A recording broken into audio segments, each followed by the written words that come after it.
Frère, il est où le content? C'est quoi? Faut que je me mette tout nu. Faut que ça tombe direct, je me mette tout nu. C'est quoi votre besoin de dopamine constant là? Punisher, Punisher, Punisher, c'est Punisher, Punisher, Punisher. Un maximum de Punisher dans le chat. Bonjour.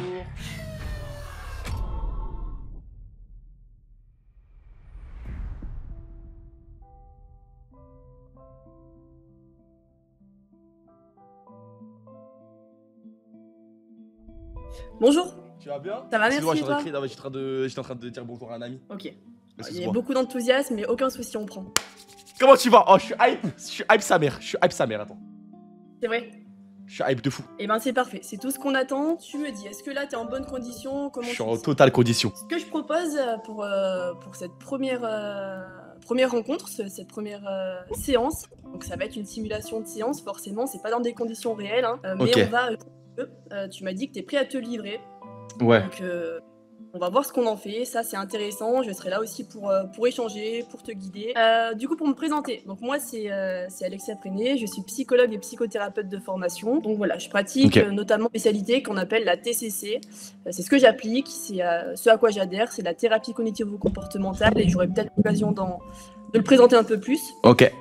En tout cas, ce qui est intéressant, c'est que tu m'as dit que toi, tu es prêt à te livrer. C'est la première fois, en tout cas. Moi, voilà. je suis prêt à jouer le jeu à 100%. Aujourd'hui, c'est je me livre à ma communauté. Aucune barrière aujourd'hui. C'est pas forcément des choses dont on a l'habitude de penser en fait à soi, parler un petit peu en profondeur de soi. Et en plus, là, t'as tes viewers, donc c'est aussi intéressant la démarche. C'est aussi pour sensibiliser. C'est vrai que malheureusement, il existe beaucoup de cas de souffrance, d'harcèlement, des choses dont on parle encore jamais assez. Et si on peut en parler, si on peut montrer qu'on peut être accompagné, parce qu'on peut pas parler de tout Totalement. et n'importe quoi à tout le monde, même à ses proches, même à ses amis, on n'a pas envie de montrer ou on n'a pas envie de déranger parfois. En tout cas, il existe des professionnels pour ça, qui vont jamais vous juger, c'est pas du tout le but, bien au contraire. On va toujours essayer de comprendre ce qui se passe, de trouver parfois des solutions, de légitimer la souffrance, et c'est le but. Ok, Voilà. moi, juste pour rappeler un petit peu mon cadre, donc le but c'est que tu te sentes aussi à l'aise de dire ou de pas dire des choses. Ok. S'il y a des choses à dire, bah tu les dis pas, tu les gardes pour toi. C'est comme ça en séance aussi. Si je pose des questions et que ça t'interpelle un petit peu, ça te brusque ou tu veux en parler plus tard, et ben on fait comme ça. On en discute, on échange. Faut que tu te sentes à l'aise et que ce soit bienveillant aussi pour toi. Et voilà, globalement. Ok, c'est cool. Totalement cool. Allez, bah moi j'aimerais te poser une question. Déjà, qu'est-ce qui t'a donné peut-être envie de t'initier, de prendre un rendez-vous avec une psy? Est-ce que t'as des choses qui te questionnent, que t'aimerais mieux comprendre? Attends, parce que là ça commence à devenir dans le sérieusement. Oh mon dieu! Oh mon dieu! Attends, excuse-moi. Attends, ça commence à devenir sérieux là. Attends, je suis en panique totale. Alors, c'est pas le but que tu paniques, tu dis comme ça vient, comme ça sort. Et ouais, si tu réponds comme tu peux à la question, il n'y a aucun souci. Pourquoi j'ai voulu faire ce live? Parce que de base, ça part d'une blague entre amis où ils me disent toujours que je suis un mec névrosé. Et moi, ça me paraissait drôle au tout début de faire ce live des premières, on va dire, rendez-vous avec une psychologue. En plus, le petit, comme j'ai dit, qui s'est fait harceler, je pense que c'est important de montrer aux viewers qu'il y a toujours des solutions et qu'on... Attends, non, je peux pas. Attends, en fait, je te jure, ils mettent du son dans mes oreilles. En fait, c'est une fonctionnalité, je suis désolé, ils mettent du son dans mes oreilles, ils font exprès. Je suis désolé, Y a pas de souci. Moi, faut savoir que j'ai déjà pris une fois dans ma vie comment ça s'appelle, une séance de psy, mais c'était parce que c'était obligé vu qu'on était dans une famille qui était vraiment, c'était la guerre dans la famille, et du coup, c'était l'assistante sociale qui m'avait forcé à prendre une rendez-vous avec une psy. Au final, la psy, elle était pas ouf, elle était pas dingue, je crois. Ma mère, elle m'a directement enlevé de là, c'était pas ouf. C'est ce qui peut arriver, c'est super important de se sentir à l'aise avec son ou sa psy. Parfois, l'alliance, elle matche pas, et c'est comme tout, c'est comme avec un médecin, avec un autre spécialiste, il faut pas hésiter à changer parfois, ou en discuter en tout cas. Et puis tu sais, il y a souvent cette image du psy qui va te laisser parler, qui va hocher la tête et... Ouais, c'est ça. Bah en fait, c'est justement, on s'est eu au téléphone, et c'est vraiment ça que je t'ai dit, ça c'est vraiment l'image que j'ai de la psy. C'est pas la bonne à avoir, les gars dans le chat, vraiment, n'imaginez pas ça. Bon, là je suis en train de faire le mec en mode j'ai 10 ans de psychologie dans les pattes, c'est super important les mecs, vraiment. Et vous avez des gens qui sont potentiellement à votre écoute, et qui sont potentiellement potentiellement fait pour vous. Parce que, comme je l'ai dit, il y a des psys qui sont pas faits pour vous, les mecs. Moi, j'avais une psy, c'était pas possible. C'était pas possible, ça matchait pas. J'avais 8 ans, elle me traumatisait encore plus. Elle me disait, bah c'est ta faute, ça. Et c'était horrible. Tu vois pas ce que je veux dire? Mais ce qui est intéressant, c'est de pas en rester là, pas rester sur cette expérience et de rester curieux, de vouloir toujours consulter, de vouloir apprendre sur soi, s'en sortir, en discuter. Et ça, c'est chouette. En tout cas, Ouais. ça, c'est chouette. Question peut-être pour aller un peu plus dans le sujet.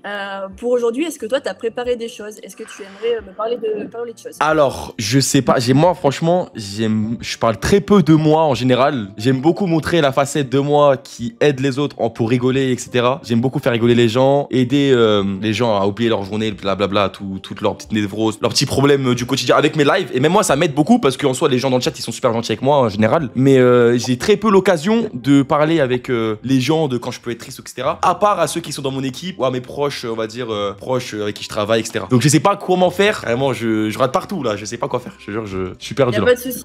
On va en discuter. On va essayer un petit peu de décortiquer tout ça. Et c'est comme tu le sens aussi. T'es pas obligé. Ouais, moi, je t'ai dit, aujourd'hui, je suis full transparent. C'est ce que t'as dit. On va voir comment ça se passe. Mais il y a aucune peur à avoir. Tu vas voir, c'est ok. On parle un petit peu de choses qui sont de toute façon ta vérité, ton histoire. Et au niveau de ce que tu dis, c'est vrai que parfois on n'a pas toujours des personnes à qui on peut parler de tout. Même s'il y a quelques proches, quelques collègues, et ben on va pas tout détailler parfois. Et on a parfois pas envie de déranger. Si, je parle à ma mère. Ça, j'essaie de parler un peu à ma mère. Ça, j'essaie de garder le contact avec ma mère parce que c'est la seule personne qui est, on va dire, dans ma famille, vu que moi, j'ai pas de présence paternelle, c'est la seule personne qui est là vraiment pour m'écouter avec ma sœur. Et mais après, comme je l'ai dit, il y a mes frérots, enfin, il y a ceux avec qui j'ai grandi et tout ça. Pour moi, j'aime pas ramener la mauvaise ambiance, des histoires, tout ça dans les amitiés. Mais après, ça m'arrive. Il y a peut-être mon producteur dans le chat ou alors des potes à moi avec qui je suis souvent en voc. Je leur raconte pendant moi quand je suis pas bien et ils m'aident beaucoup. Il y a quand même toujours des personnes ressources. Ouais, voilà, toujours, exactement. Ils m'aident beaucoup. Notamment, plus, je dirais plus,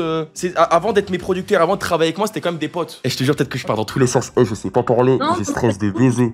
Forcément, quand on veut mettre en mots ce qu'on a en tête, bah, ça donne l'impression qu'on va dans tous les sens, mais ce qui sort, c'est très bien, c'est chouette, t'inquiète pas. Et puis, si tu veux, on peut faire un petit état général de ton quotidien. Déjà, tu l'as amené de toi-même. Tu dis que bah, toi, t'es vidéaste, t'aimes apporter quelque chose aux gens, t'aimes amener quelque chose d'amusant, les faire rire, pas penser aux problèmes, en faire un jeu, par exemple. Et ça, c'est une facette de toi. C'est une identité parmi tant d'autres. Et par contre, l'identité, quand les caméras s'éteignent, elle est peut-être différente. Parfois, t'as peut-être pas envie toujours de rire ou quoi que ce soit, et c'est normal. Alors, pour ça, franchement, et c'est ça justement le truc où je me dis peut-être que c'est moi qui suis dans l'abus. Justement, je trouve que ma personnalité dans les lives et en dehors, c'est toujours peut-être un peu trop la même. Peut-être que c'est ça aussi qui crée, on va dire, des névroses. Tu vois pas ce que je veux dire? Peut-être que. Après, ça m'arrive d'avoir mes moments où je suis. Mais c'est plutôt quand je suis tout seul. Quand je suis en groupe, j'aime trop rigoler. En fait, c'est mon moment d'exutoire. Vu que là, en ce moment, cette année, j'étais en études là. Je vais prendre une année de césure pour vraiment me consacrer à fond sur mon projet. D'où déscolariser que j'ai dit juste avant, tu vois. Et là, c'est vrai que la vie sociale, surtout que là, je suis sur beaucoup de projets, des projets qui, grâce à Dieu, vont vraiment beaucoup, qui vont marcher à l'avenir. J'en suis persuadé, tu vois. Bah, j'ai très peu de vie sociale là. J'ai très peu de vie sociale. Ça veut dire que les moments que j'ai sur internet ou avec mes potes en vocal, c'est vraiment que pour me taper des barres et c'est vraiment juste pour profiter un maximum. Et donc ça, tu le ramènes même dans ta vie à côté. Ouais, voilà, ça, quand je suis dehors avec des potes, ils me disent souvent, ouais, t'es pas sérieux, tout ça. Et parce qu'en fait, j'ai pas envie c'est pas le moment d'être sérieux en fait. C'est que quand je suis sérieux, c'est quand je travaille. Et quand je travaille, c'est relou de toujours être comme ça. Ok. Ouais, c'est super intéressant ce que tu viens de dire parce qu'en fait, c'est aussi le concept de ce qu'on travaille généralement en séance en thérapie quand les personnes sont ok pour travailler un petit peu sur elles-mêmes, en tout cas pour comprendre ce qui se passe. Et ben, on va travailler en fait sur un schéma. Imagine que dans le fond, en fait, le cerveau, il fait comme il peut. C'est comme un ordinateur qui va traiter des informations. Tu vois, c'est pour ça qu'on a une partie inconsciente. C'est pour ça qu'on a des pensées absolument irréalistes. C'est pas toujours vrai ce qu'on fera. Et ça, on en a la seconde à la minute des pensées. Et en fait, il faut se dire que par exemple, il y a un concept où quand les choses sont ennuyantes pour toi ou pas plaisantes, t'aimes pas parler de choses trop sérieuses, tu l'as dit, parce que c'est relou, t'as dit, je reprends tes mots. Et ben en fait, le cerveau, il va associer quelque chose de sérieux à une émotion, c'est relou, c'est ennuyant, et du coup, le comportement, c'est ne pas le faire. Donc, éviter toutes les choses trop sérieuses. Du coup, c'est ce qui fait que ça résume peut-être ton quotidien à que des choses où tu déconnes, où tu rigoles, etc. Ouais. Il y a des petits concepts comme ça, tu vois, qu'on peut travailler pour essayer de se comprendre, etc. Je sais pas si tu vois, si c'est clair. De trouver des moyens de moins être toujours dans la rigolade, dans la vraie, c'est ça que tu es en train de dire. Trouver des moyens, des psychomécanismes pour ça que tu viens de dire.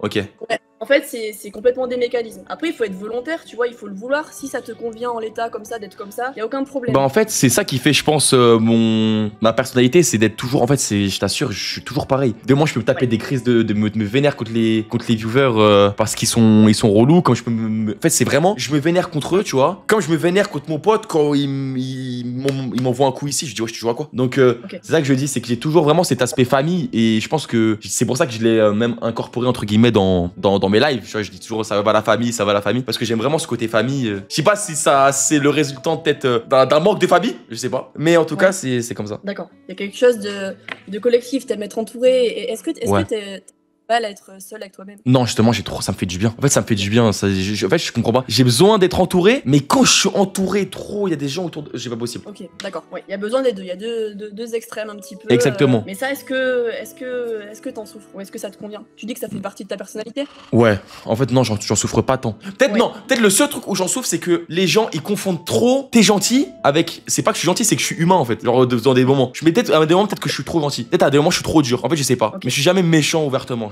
J'aime pas. Je suis dur. Dur et méchant, c'est différent. Dur, c'est quand même dur avec moi-même, mais je peux être dur surtout avec, par exemple, ma sœur. Disons que ma sœur, moi, elle chante très bien. Elle a fait déjà beaucoup de musique. J'ai déjà été très dur avec elle dans le fait de dire, bah, bouge-toi. Si t'es forte là-dedans, je comprends pas pourquoi est-ce que tu te bouges pas. C'est ce qu'on appelle un petit peu la pensée dichotomique. C'est la dichotomie. Ça veut dire qu'on va voir un peu tout ou rien. Tu vois, soit je fais le bien, soit il y a le mal. Soit il y a le bien, il y a le mal. Soit je suis au top, soit c'est nul. On m'a beaucoup dit que j'étais lunatique. Ok. Alors, et je sais que mon père, moi, de ce que je me souviens, j'ai pas envie de dire n'importe quoi. Et là, bon, ça va mieux. Hein. Mais il prenait des médicaments contre je sais pas si c'est la bipolarité ou alors la schizophrénie, je sais pas. Mais tu vois, il prenait beaucoup des trucs comme ça. Donc je sais pas si c'est à cause de ça que pour moi je peux être lunatique, mais jamais je vais être violent d'un coup, péter des câbles. Ouais. Bah bien souvent, là, tu viens d'apporter un truc, c'est que on pense souvent, c'est des fausses pensées, que avoir un trouble, avoir un problème psy, c'est être dangereux, tu vois.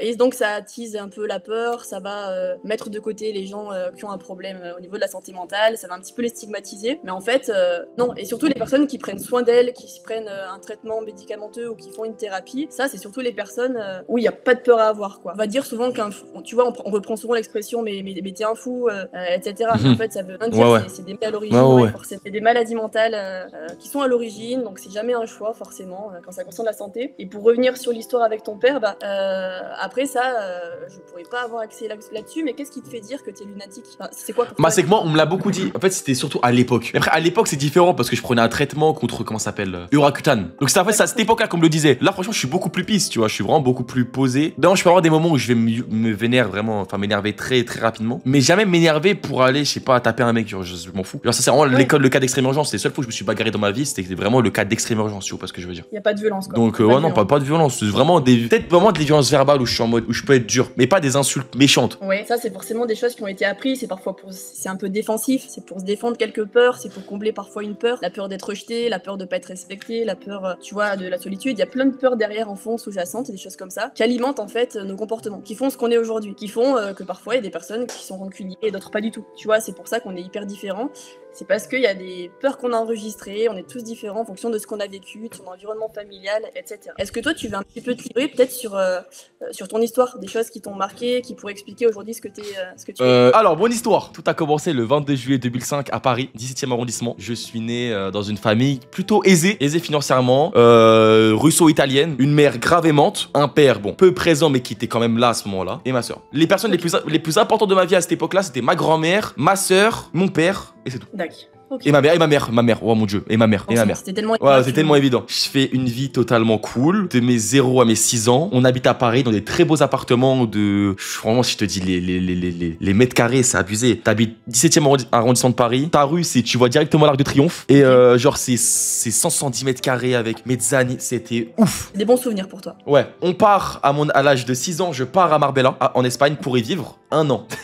Et c'est là que tout a dégringolé. Mon père a fait des bêtises, très peu présent, lui on le voyait pas beaucoup et il a fait des bêtises, ce qui fait que ma mère et tout, on est parti de l'Espagne, on est retourné en France, et là c'était la dégringolade, plus d'argent, dormir dehors, mais dormir dehors ça va, on n'a pas été des SDF comme c'est Nkanou pendant 3 mois et demi, non c'était histoire je pense de 24 à 48 heures, ma mère a réussi quand même comme une femme forte à retrouver un petit appartement. Mon père il s'occupait très peu de moi parce qu'il était avec une autre femme, du coup à ce moment là il est parti, il a vécu avec une autre femme, il a vraiment abandonné la famille pendant pendant longtemps, tu vois. Il me prenait parce qu'il devait me prendre, mais sinon il s'occupait pas de fou de moi. Genre je redoutais vraiment, le moment où je redoutais, c'était vraiment d'aller chez lui, tu vois. Parce que c'était l'époque où il était en mode un peu, je dirais pas un peu violent dans sa manière d'être, mais vu qu'il avait encore ses petits problèmes, tout ça, il était vraiment dur de fou, tu vois pas ce que je veux dire. D'accord, ok. Ma sœur, elle part totalement en couille, je dirais pas. Il y a pas rien de drogue, rien de tout ça. Elle est juste jamais à la maison, elle va juste plus en cours. Ok. Déscolarisation très tôt, c'était un peu compliqué. On s'est fait virer de notre appartement parce qu'il y avait trop de bagarres. Ensuite, on se retrouve littéralement. Ah, mais c'est avant de trouver un appartement, il y a ouais, mais non, il y a le passage où on était dans une petite pièce. Tu vois ma pièce? Tu la divises en 2 ou en 3. Ok, d'accord. Et on était à 3, je crois, dans un lit double, tu vois. 3 dans un lit double. Après, on a trouvé un appartement. Après, on s'est viré cet appartement. On a retrouvé un autre appartement, mais c'était un studio qui appartenait du coup au nouveau mari de ma mère, qui est encore d'ailleurs son mari là, actuellement. Ouais. Et on était genre à 5 dans une pièce de genre peut-être 15 mètres carrés, je crois. Ouais. Ok, donc 5 avec ma mère, ma soeur, moi, mon beau-père et la meilleure amie de ma soeur qui était enceinte parce qu'on l'hébergeait elle aussi. Et c'était ça, c'est vraiment une partie de ma vie qui était pas ouf. Mais je te jure, honnêtement, que je n'ai aucun mauvais souvenir en vrai. À mes 8 ans, je pars chez ma grand-mère, vive parce qu'elle doit s'occuper de moi, ma mère elle peut plus s'occuper de moi. Pendant 1 an ou 1 an, 2 ans, je sais plus. Et incroyable, 92, j'ai kiffé ma vie, c'était avec ma grand-mère. Incroyable. Ma mère, bon, voilà, je la voyais très peu. Mon père aussi, je voyais très peu ma famille. Je voyais que ma grand-mère. Et on a toujours été au périphérie de Paris, hein. Toujours Paris, toujours. Et après, ma mère, elle a réussi à trouver une petite galerie d'art. Toute petite galerie d'art. Où elle a commencé à faire, à travailler, tout ça. Dans un petit village. Super cool. Et là, j'ai vécu ma vie de campagnard à fond. Pendant 5 ans, 6 ans. 7 ans. Je baladais entre Paris, ma mère, blablabla. Parce qu'à mes 17 ans, j'ai vécu là-bas, vraiment vécu là-bas, domicile principal. Il y a 17 ans, je suis allé vivre ici. Du coup, à Évry tout seul. Et là, j'ai 19 ans. D'accord, ok, ça marche. Bon, t'as remonté un peu jusqu'ici. J'ai tout fait. J'ai pas fait tous les micro-détails qui sont peut-être des traumatismes de fou. Et là, je les peux l'admettre. Des trucs qui m'ont vraiment. Qui m'ont mis honnêtement dans ma tête plus bas que terre. Je pense qu'il y a un seul. Bah, du coup, je vais te le dire maintenant. Il y a un seul. Parce que je vois que du coup, il y a mon frère Shawen qui en a parlé. D'accord. Parce que comme ça, je préfère vous le dire tout de suite. Ma grand-mère, elle est décédée là d'un coup. Donc, les gars, vraiment, je vous le dis, si vous avez une mamie, une maman, les gars, allez leur dire je t'aime tout le temps. Moi, ma grand-mère, je la voyais quand j'habitais à Évry. Elle venait tout le temps, tous les jours. Elle faisait, imagine 92, 91 tout le temps. Alors que t'as 82 ans. Elle pétait la forme, je te jure, elle pétait la forme. Carrément, ici à cet endroit-là, j'ai une vidéo où elle m'explose la tête avec des gants de boxe. Il y a à peine 1 an, même pas 1 an. Et il s'avère que je devais. Là, je te le dis, ça va. Là, je vais pas. Les gars, il y aura pas de pleurs. Pensez pas que je vais pleurer. C'est posé. C'est vraiment super là. C'est vraiment super important la famille. Et c'est vrai que cette personne-là, heureusement qu'elle était là, parce qu'elle m'a beaucoup aidé, que ce soit avant que je commence à gagner de l'argent financièrement, tout ça. Même elle venait nettoyer mon appartement pendant que je travaillais sur mes vidéos, des nuits blanches, tout ça. Oh là là. Et il s'avère que du coup, voilà, en août, début août, franchement, la date, j'essaie de l'oublier de ma tête. J'ai pas envie de me dire, ouais, ça fait 1 an, ça fait 2 ans, ce jour-là pile. Je veux oublier totalement. J'ai un appel de ma grand-mère, je lui dis, un jour avant, je lui dis, ouais, mamie, je peux pas venir ce soir. Malheureusement, je peux pas venir ce soir. Là, j'ai trop de travail, je dois sortir une vidéo, je dois faire des rushs, tout ça. Je viens demain ou après-demain, ok? Elle me dit, ouais, d'accord, tranquille, blablabla. Ma grand-mère, c'était une meuf, mais de la street. Vraiment, c'était vraiment super mignonne, hein. Petite française, hein. Vraiment, française. Mais une vraie meuf de la street et je l'adore, elle m'a vraiment beaucoup inculqué. Un matin, je me réveille, 6h du matin, c'est 8h du matin, on m'appelle, on me dit, mamie, elle répond plus. Alors qu'elle répond tout le temps. Elle répond plus. Je dis, wesh, c'est bizarre ça. Les messages que je lui ai envoyés, genre à 6h du matin avant que j'aille m'endormir. Ouais, mamie, je suis là bientôt, blabla, t'inquiète pas. J'arrive ce soir, je prends le train. Alors que je devais aller la voir le soir même. J'ai encore le message là sur mon téléphone, ça fait longtemps. Si je peux te le lire, je vais te le lire. Je vais vous lire, les mecs, je vous le lis. Non, vous inquiétez pas, les mecs. Non, mais j'ai fait le deuil. Bon, c'est vrai que c'est dur par moment. Mais je vous assure, si j'en parle, c'est que ça fait du bien. Ah, il va en parler déjà. Voilà. Je lui ai dit le 6 août, je lui ai dit, viens à la maison, mamie. Viens à la maison. Viens à la maison aujourd'hui, mamie, à 1h15 du matin. Et quand je te dis que c'était une meuf qui pétait la forme, c'est que tu lui donnais 60 ans. Donc c'est encore plus choc. Ah, mais c'est encore plus choc. Mais c'est parce que mais personne s'y attendait. Mais tu vois ce qu'elle t'a donné, c'est un héritage en termes de valeur, Ah, mais totalement. Totalement. Aujourd'hui, tu vois, t'as le sourire, c'est un modèle. Ah ouais, mais moi, jamais tu me verras parler de ma grand-mère sans le sourire. D'un coup, on m'appelle à 8h du matin, on me dit, ouais, mamie, elle répond pas. Je dis, comment ça, elle répond pas, toi? Tu te fais rêver, je m'endors à des 4h, 5h du matin, on m'appelle à 8h, on me dit, ouais, elle répond pas. Je dis, comment ça, elle répond pas? Qu'est-ce que tu me racontes? Bah, elle répond pas. Et après, je me rends compte, je me dis, ah ouais, c'est chelou qu'elle réponde pas. Parce qu'elle se réveille à 7h du matin tout le temps. Et un coq, tout le temps à la même heure. Et du coup, moi, je commence à me poser une question, j'appelle. Et faut savoir que moi, vraiment, ma grand-mère, elle a eu qu'un homme dans sa vie. Un homme dans sa vie. Cet homme est parti, elle en a plus. Genre, elle voulait plus. Elle m'a vraiment expliqué ce que c'était le travail. Vraiment que le plus important, c'est soi-même en réalité. Tu vois, elle a vraiment eu un homme. Elle a été dégoûtée. Plus aucun autre. Tu vois, ça, je me dis, waouh, c'est une dinguerie. Et donc, j'étais le seul homme de sa vie, tu vois. J'étais vraiment, quand je te dis, à cette époque-là, peut-être bizarre à dire, hein, mais c'était même la seule femme de ma vie. Tu vois pas ce que je veux dire? C'est que je voyais que elle. Je ne voulais voir que elle. Et je voyais que par elle. Et j'étais trop content qu'elle vienne à la maison, ça. On m'appelle, blablabla, on me dit ça. Je dis, vas-y, qu'est-ce qu'on raconte là? Je raccroche. J'appelle ma grand-mère. Et elle répond pas. De base, à moi, elle me répond tout le temps. Et ça sonne. Je dis, c'est bizarre que ça sonne. C'est bizarre que ça sonne. Du coup, je rappelle, elle répond pas. Là, je me dis, ah ouais, c'est chelou. Je me dis peut-être qu'elle a oublié son téléphone à la maison, qu'elle est partie se balader. Bon, qu'elle se balade depuis 24 heures, c'est bizarre. Ou alors qu'elle l'a perdu quelque part, on sait pas. Tu vois, on ne sait pas. Mais je sais pas comment ma soeur a eu cette intuition il se passe un truc. Du coup, moi, directement, je m'habille, bam, zip, ma mère, elle veut pas se me chercher. On arrive à Clichy, moi, on appelle de la famille, on appelle des gens qu'on connaît là-bas. On dit, ouais, va dans son bâtiment et va toquer, va voir. Et les gens qui vont dans son bâtiment, ils vont devant sa porte, ils écoutent et ils entendent le téléphone sonner. Donc là, premier truc, moi, on m'appelle, on me dit, frérot, grosse dinguerie. Il y a le téléphone qui sonne dans la maison. Moi, il y a ma mère à ma gauche qui pleure. Je me tourne. Je dis, waouh, c'est chaud. Et moi, je dois rester stoïque. Il y a les bouchons. Mais moi, si je pouvais me téléporter tout de suite, je me téléporterais. On arrive là-bas. Les pompiers, ils veulent pas casser la fenêtre, ils veulent pas casser la porte. Ils disent, on n'a pas le droit. Je m'embrouille avec eux. Je commence à les insulter. Je me dis, commence à casser la fenêtre. Je commence à péter un câble. Pourtant, c'est ça, voilà, c'est typiquement les moments où je peux m'énerver. C'est que moi, je suis un mec, je déteste la justice. Et je me dis, mais là, tu m'emballes. Je la paye la fenêtre, moi. Je la paye. Je paye ce que tu veux, moi. Juste démonte-moi cette porte. Je mets des chassés dans la porte. Je mets des chassés. Je mets que des chassés. On me dit d'arrêter. Je m'en fous. La porte s'ouvre, ma mère arrive à l'ouvrir parce qu'elle avait les clés. Et là, les pompiers arrivent dans l'appartement. Mais moi, pendant cette laps de 20 secondes, je retourne tout l'appartement. Et il faut savoir qu'il y a un truc qui est horrible. C'est la salle de bain de ma grand-mère. Le bouton, quand t'appuies sur le bouton, clac, ça prend littéralement 15 secondes pour s'allumer. Et tu vois rien, c'est noir. Tu comprends rien, tu vois comme ça, bam bam, tu regardes partout. Tu dis, mais elle est où? La lumière s'allume. Bam, le corps gisant de ma grand-mère en face de moi. Et il y a ma mère qui est derrière qui sait pas ce qui se passe. Moi, je fais, ouah, c'est chaud. Et toi, tu crois pas tes yeux. Tu crois pas tes yeux. Oh là, moi, je me jette au sol. J'attrape sa tête, je pour voir son pouls, tout ça. Et c'était, je pense, le pire moment de ma vie d'avoir moi-même découvert le corps de ma grand-mère, voir ma mère qui hurle derrière moi. Oh là, du coup, voyez ça. Et les pompiers, oh là là, j'ai mis un coup de pression, on se souvient. Et pourtant, je te jure que moi, des gens dans le chat, ils peuvent te le dire, hein, je suis un mec vraiment pisse. Le pompier, je vois, il me dit, ouais, sors. J'ai comment ça sort? J'étais un fou, toi. Et je commence à m'énerver, et essayer de le pousser, je le pousse, j'essaie de lui. Oh là là, c'était, ça a failli partir en bagarre avec un pompier. Et tu vois, elle était pas morte, malheureusement. Malheureusement, je dis bien ça, malheureusement. Elle était pas morte, elle nous entendait. Elle nous entendait. Dis-toi que toute la nuit, quand elle entendait les appels de son téléphone, elle entendait les appels. Elle pouvait pas se lever. Elle est tombée. Pam! Le sang qui va partout dans le cerveau et c'était déjà fini. Alors que moi, j'aurais pu être là. Tu vois pas ce que je veux dire? J'aurais pu littéralement être là. Et c'est, je pense, le regret le plus amer que j'ai de ma vie. Parce que toutes les questions que je me pose, toutes les fois où je suis tout seul chez moi, je me dis, waouh, mais en fait, j'aurais pu tellement l'aider. J'aurais pu être là. Il serait passé quoi? Le sang, il aurait pas eu le temps d'aller dans tout le cerveau. Elle aurait pu survivre. Mais ça, c'est des questions qu'il faut pas se poser. Ça, c'est la culpabilité. Parce que ça, c'est quelque chose. Et moi, tous les gens dans le chat qui sont religieux, voilà. C'était écrit comme ça. C'est comme ça. Il y a pas de je ne sais quoi. Moi, j'ai essayé de rester fort pour ma mère. Bien sûr. Je pense que je n'ai jamais autant pleuré de ma vie. Mais en plus, cette année-là, j'avais perdu. Oh là là. Ma tante, ma grand-mère, mon chien. Oh, c'était. Ah, mais la pire année qui peut. Et surtout ma mère. Moi, j'avais peur pour ma mère. Après, ça projette des peurs sur les proches qui restent. Moi, j'avais peur pour ma mère. Ma mère, j'essayais vraiment d'être là pour elle. Fallait que je sois aussi là pour moi. Tu vois, c'était compliqué. Heureusement, j'ai eu des frères qui ont été là. Même des mecs qui avaient des potes à moi, là, du quartier, enfin, de la zone, avec qui je parlais plus. Mais c'est vraiment, je pense, le pire moment de ma vie. Entendre les pompiers qui rigolent. Et je m'en souviens d'une phrase. J'avais envie d'en enculer. Excuse-moi. Là, j'y repense. Et depuis ce jour-là, depuis ce jour-là, les mecs, je vous jure, je sais que c'est horrible ce que je vais dire. Je ne fais ni confiance au domaine médical, je fais ni confiance aux pompiers. Ça m'a créé un traumatisme énorme avec ça. Genre, tu vois, ma grand-mère, elle était au sol et elle pouvait pas parler. Donc elle faisait des petits, pas des grognements, mais et genre, elle savait que c'était moi. Tout le monde lui parlait, elle répondait pas. Quand elle m'entendait parler, et c'était horrible. La vie des mères, ça me donne la boule à la gorge. Elle essaie de se débattre. Elle essaie de dire, bah, je suis là, elle essaie de parler avec moi. Impossible.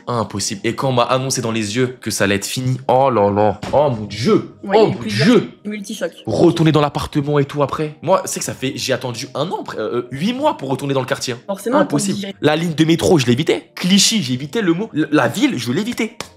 J'évitais toutes les lignes de métro qui passaient par la ville. J'évitais toute mon enfance. Je la revoyais en repartant. Tous les foot que je faisais, tous les trucs là. Et tu te dis, waouh, oh, c'est chaud. La vie, ça va tellement vite. Et c'est passé ça, les pompiers qui rigolent en mode, oh, elle fait peur, cette phrase. Oh, ça fait flipper. Quand ils ont dit ça, c'est tout ma mère que je suis pas rentré. Mais il y aurait eu des potes à moi, j'aurais dit, mais venez, on va leur baiser leur race tout de suite. Comment ça, elle fait flipper? Moi, je suis resté à l'hôpital pendant longtemps. Je voulais pas la laisser toute seule. Je lui parlais, je priais. Il y avait le choix de, est-ce que vous voulez qu'on tente l'opération? Mais ce sera un légume, elle pourra plus se débrouiller toute seule. Ma grand-mère qui veut pas se débrouiller toute seule, ma grand-mère, c'est c'est pas possible. Et moi, j'aurais pas pu le vivre. J'aurais pas pu. Je pense que ça m'aurait genre bouffé, ça m'aurait rongé. Ça très bien d'un truc. Je suis à l'hôpital, je regarde le masque à oxygène qu'ils lui ont mis. Ils l'ont même pas mis sur le nez, genre il était là, tu vois, la moitié de la bouche. Et je ramène la meuf, je la tire, je dis, hey, regarde ça, regarde ça, regarde ça. Je la tire, je la prends comme ça, je dis, hey, regarde ça là, c'est quoi ça? Je me vénère. Je dis, elle est déjà en train de mourir. Ouais. J'étais déjà en train de mourir, tu fais ça? Mais en tout cas, voilà, c'est ça peut-être des petits moments d'énervement que j'ai, mais c'est pour des moments Ils sont pas injustifiés. qui sont pas justifiés, non, jamais, jamais. C'était horrible, je pense vraiment c'était la pire période de ma vie entière qui a fait ce que je suis entre guillemets aujourd'hui. Mais c'est horrible parce que la solitude avant, je l'avais pas. Là, tu aurais vu ma grand-mère marcher partout. Elle aurait marché partout. Ah, mais d'ailleurs les mecs dans le chat, ceux qui étaient là dans mon live peinture et qui, j'osais pas en parler parce que ça me gênait. Mais la photo que vous avez vue, attendez, je te la ramène. Là, la famille, c'est ma mamie. Et voilà, c'est vraiment, je pense, ma grand-mère, je pense vraiment l'amour de ma vie entière, honnêtement, tu vois. Bien sûr. Ma mère aussi, hein. Ma mère, franchement, femme de ma vie aussi, hein. Mais ma grand-mère, tu te rends pas compte. Quand on parle, on dirait qu'il y a une relation qui est difficile à comprendre pour les autres. Donc forcément que c'est certainement quand on parle là un des plus gros chocs que tu as vécu, qui fait aussi ce que tu es aujourd'hui. Ouais. Parfois, heureusement, sans le choisir, en fait, en fonction des choses qu'on vit, que ce soit positif, neutre ou négatif, et ben ça va toujours renforcer des choses dans le présent. C'est ce qui fait un peu ce qu'on est aujourd'hui. Ça va renforcer soit des valeurs au mieux, soit des traumatismes, en tout cas des craintes. Tu disais là typiquement, bah, t'as généralisé une forme de crainte envers tous les soignants. Tu vois. Ah ouais, non, ça je peux pas. J'ai du mal. Ouais. Et d'où en fait, je sais pas si j'englobe aussi les psychologues parce que moi de base, j'aime pas parler. Je préfère vraiment, je te jure, faire galerie les gens, passer un bon moment, oublier tout ça. Et les problèmes, c'est quand je suis tout seul et quand je dois les gérer. C'est souvent automatique de toute manière. Ce qui se déclenche, si tu dis, c'est avant même de penser, de pouvoir raisonner, c'est un peu impulsif parfois. Les émotions, c'est automatique en fait. Il y a toujours une raison de si on réagit comme ça ou comme ça, si on réagit de manière colérique ou une tristesse intense, c'est qu'il y a toujours une raison. Au fond, c'est qu'il y a toujours une pensée associée ou une peur ou un truc pour te défendre, tu vois. Là, si ça touche à ta famille, c'est une valeur forte pour toi. Ah ouais, totalement. Mais c'est aussi le peu de présence du daron, tu vois, aussi le fait qu'il soit pas là. Ça, c'est un truc, je pense que j'ai beaucoup manqué aussi dans la vie. Parce que tu vois, tout ce que j'apprends dans la vie, je l'apprends à travers les gens avec qui je travaille. Ok, d'accord. Je l'apprends à travers mes erreurs et mes gens avec qui je travaille. Disons que j'ai jamais, par contre, touché à la drogue, à l'alcool, à la fumette. Et pour des raisons, par exemple, mon beau-père, il était à une époque, il était alcoolique, il était très violent. Ma mère aussi buvait de l'alcool. Donc moi, j'étais vraiment toujours entre mon père et de la drogue. Mais moi, j'ai jamais touché à tout ça. Tu vois pas ce que je veux dire? J'ai toujours eu le bon réflexe cognitif de me dire, bah, t'as l'exemple que c'est pas bon. Pourquoi tu te mettrais dedans? Et peut-être que c'est ça aussi qui fait que. Il y a des choses sur quoi je peux être trop ouvert d'esprit, tu vois. Disons que je suis pas trop soirée. Genre pour moi, je suis soirée avec mes potes. Et voilà. Forcément, ça peut expliquer, oui. T'as aussi joué sur la place que t'as pris au sein de ta famille. Tu vois, t'as peut-être aussi, à un moment donné, dû prendre le rôle du père qui était absent. Quand ta mamie a perdu son homme de sa vie, t'as dû le remplacer aussi. Ah, totalement. Ah, mais ça, j'en suis sûr. Ça, j'en suis persuadé. Il a été comblé et en attendant, bah, toi, ta place, c'était aussi d'être le petit-fils, d'avoir aussi des besoins et peut-être que derrière aussi, bah, t'as voulu répondre aux besoins de ta grand-mère avant tes propres besoins pour grandir et parfois ça développe des choses où on va renforcer des valeurs famille, mais à la fois à côté, bah, on ressent quand même un manque qu'on a. Et je voulais revenir sur tout le parcours que t'as exposé. Déjà, je te remercie parce que c'est pas évident. Ah, mais c'est la première fois de ma vie. Je sais pas comment j'ai fait. Je te jure que c'est une prouesse technique. C'est une prouesse technique. Je ne sais pas comment c'est possible. Tu peux être déjà fier de ça. C'est sorti comme c'est sorti. Tu l'as très bien expliqué. On a pu suivre un petit peu ce qui s'est passé. T'as été malheureusement à la fois acteur et victime de ce qui s'est passé. Donc forcément, c'est pas qu'un choc. Ça en était plusieurs. Rien que ce qu'ont dit les pompiers, là je reviens juste là-dessus entre parenthèses, hein, mais c'est complètement légitime de s'être emporté, c'est pas acceptable, ça c'est sûr. Malheureusement c'est pas acceptable ce qu'ils ont dit. En attendant, il y a des gens pas très cool, un peu bêtes pour rester polis de partout. Mais après tu vois, moi je suis beaucoup dans le, excuse-moi je te coupe, mais je suis beaucoup dans le bon soupçon, tu vois. Ces mecs-là ils ont fait ça, mais au bout d'un moment c'est comme tout. Genre c'est comme moi avec les messages d'amour que je reçois, tellement je peux en recevoir, tu vois, de ma communauté, qu'au bout d'un moment ça n'a plus rien me faire. Eux ils voient tellement de morts à la journée, tellement de morts tous les jours, qu'au bout d'un moment ça devient une banalité. Tu vois pas ce que je veux dire? C'est bien souvent ce qui se passe, ils utilisent beaucoup l'humour noir aussi, c'est une manière de se défendre parce que si ils utilisent pas de stratégie comme ça, au bout d'un moment ils tiennent plus, tu vois. Face à la mort, à des choses assez terribles. C'est une manière de compenser, en tout cas de se protéger. Il y a toujours des stratégies comme ça. Ça n'empêche qu'ils auraient pu faire ça sans que tu le saches, pas devant toi. En tout cas, bon, ça s'est passé. En tout cas, il faut voir aujourd'hui ce qui a été enregistré. Ça peut être intéressant. Malheureusement, ce que tu en as retenu, c'est une forme de crainte généralisée, tu vois, à tout secteur. Ouais, moi j'ai j'ai trop peur. Et ça, c'est exactement le concept, en fait, parfois des phobies ou des peurs. C'est pour ça qu'on dit que ça s'est généralisé. À la base, tu peux avoir une phobie sur un chien, une race type, parce que t'as mordu, généralisé à tous les chiens. Après, c'est des phobies, des craintes, des trucs comme ça. Et pour t'expliquer un petit peu le concept de ce qui s'est peut-être passé, c'est que là, bon, t'as vécu une mauvaise situation avec des pompiers. Du coup, forcément, ton cerveau, de manière automatique, il a associé les pompiers et tout ce qui est associé à eux, le corps peut-être médical, sauveur, etc., un petit peu comme ça. Ça a été aussi associé à une peur ou une crainte. Bah, ce sont des gens parfois, voilà. Ouais. Et comportement, c'est du coup les éviter. Tu vois, c'est un non-comportement, c'est éviter se débrouiller tout seul. Tu vois, ça va renforcer chez toi des pensées du genre j'ai besoin de personne, j'ai pas besoin d'eux, je vais me débrouiller tout seul. Et ça, c'est des schémas déjà qui ont été enregistrés. Yo, est-ce que ça va, t'es en dépression? Bah voilà, bah non, je suis pas en dépression.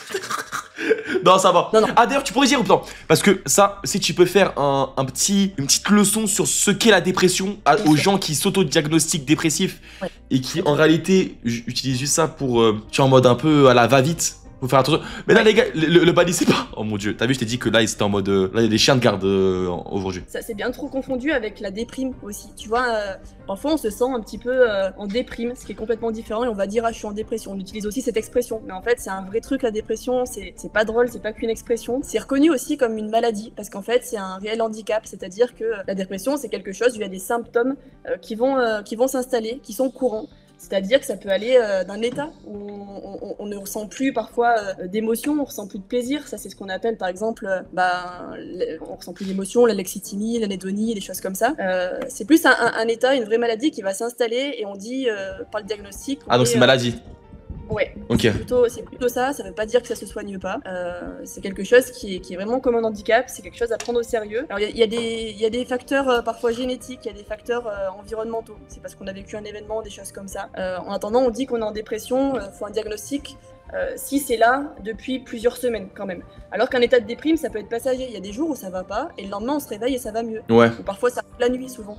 Mais quand ça persiste, est-ce que tu aurais des conseils à donner à moi ou comme aux gens du chat qui peuvent, parce que je reçois beaucoup de messages de personnes qui sont assez mal et qui à travers mes lives justement se sentent beaucoup mieux et ça je vous en remercie encore une fois les mecs. Un conseil, un quelconque conseil à donner à des personnes qui dans la vie de tous les jours, voilà, typiquement là je viens de voir un message, on peut en guérir sans voir un psy ou pas. Et c'est quoi la différence entre déprime et dépression? Ok. La déprime, ça va être plus un état passager, c'est-à-dire que ça peut fluctuer, ça fait des cycles, on parle de cyclothymie. Il y a des jours, le lundi, on va se sentir pas bien, un concept un petit peu de flemme, on va procrastiner, etc. C'est plus profond la dépression, c'est plus un état, du coup, la déprime. Le mardi, ça va aller mieux, le mercredi, ça revient, le jeudi aussi, le jeudi, ça va mieux, c'est vraiment sous forme de cycle, généralement. Tandis que la dépression, c'est vraiment à l'image un petit peu d'être au fond du trou, d'avoir l'impression de jamais pouvoir s'en sortir, jamais se relever. Ça va agir sur les plaisirs, on trouve plus de plaisir, en tout cas, les choses qu'on faisait avant, si on faisait du sport, de la musique, et ça va disparaître. Les émotions, on les ressent un peu moins, on se met de côté, on s'isole bien généralement, c'est ce qui va arriver. La dépression, ça dure et il n'y a pas toujours de moments où on est très joyeux, en tout cas on peut le camoufler, mais c'est vraiment quelque chose de plus installé. Je sais pas si c'est clair du coup pour la différence. Et maintenant, je vais répondre à ta question du coup, comment on fait si on est en dépression et est-ce qu'on peut en soigner seul? Est-ce qu'on peut se soigner seul? Alors rien n'est impossible, on peut certainement se soigner seul, ça me paraît quand même très compliqué. Moi, je dirais qu'il y a toujours plus de chances de s'en sortir quand on va consulter, parce que seul, c'est quand même très compliqué. On peut pas faire le travail qu'il faut faire quand on est seul, généralement. Il faut déjà comprendre ce qui se passe, faut qu'une personne nous rassure aussi, parce que souvent, ça joue sur l'estime de soi. On se dit, comme on fait rien, on s'isole, on peut avoir des pensées un peu auto-bloquantes, où on va se dire, je suis nul, je sers à rien, de toute façon, on va perdre du sens en tout ce qu'on fait. Et ça s'installe. C'est la spirale de la dépression. On a l'impression que ça s'installe et on a l'impression que c'est impossible de remonter un petit peu comme ça.